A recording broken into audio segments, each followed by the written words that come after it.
আজকে আমাদের এইচআরডিএফ তালডাংরা ফার্মে আমরা এসেছি। এখানে দেখা যাচ্ছে আমাদের দপ্তর থেকে যে লঙ্কা বীজটা করা হয়েছিল, এখানে একটা ট্রায়াল রাখা হয়েছিল। তো দারুণ ফ্লাওয়ারিং হয়েছে। আজকে মালচিংয়ের এফেক্টটা বোঝা যাচ্ছে যে এত সুন্দর, গাছে কোনো রোগ নেই, কোনো একটাতেও উইল্টিং নেই, একটাতে ফিউজারিয়াম উইল্ট বা ব্যাকটেরিয়া উইল্ট যেটা মেন প্রবলেম হচ্ছে, কোনো জায়গায় ইয়েলোরিং, লিফ ইয়েলোরিং বা কিছু নেই। এবং এটা অনেকটা নির্ভর করছে, সাদা মাছির যে প্রবলেমটা হয় অনেকটা কমে গেছে, কারণ হচ্ছে এখানে মালচিংটা ইউজ করা হয়েছে।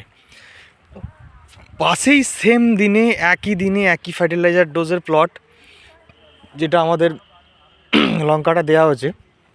দেখুন, শুধুমাত্র মালচিং নেই, এখানে মালচিং নেই, সেখানে আগাছায় ভর্তি হয়ে গেছে। তারপরে জলটা এখানে বেশি লাগছে, প্লাস ফ্লাওয়ারিংয়ের কন্ডিশান দেখুন, আর গাছের অবস্থাটা দেখুন। গাছের মধ্যে একটা হিউজ ডিফারেন্স আছে, যেখানে মানে লিফ ইয়েলোয়িংটা শুরু হয়ে গেছে আর কি। ঠিক আছে, থ্যাংক ইউ।